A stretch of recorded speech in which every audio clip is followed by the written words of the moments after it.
Hi guys, tara samahan niyo akong gumawa ngayon ng beef fry Indian style. So ito yung ating ingredients guys.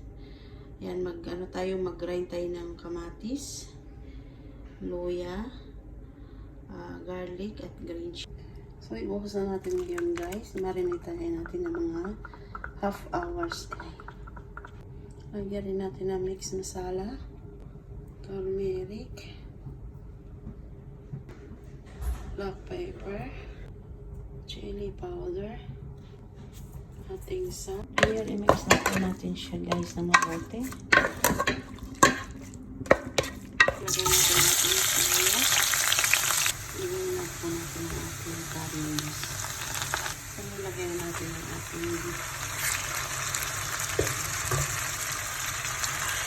So ayan na guys ang ating beef fry Indian style. O, diba? Super yummy, guys. Wow. Ubos ang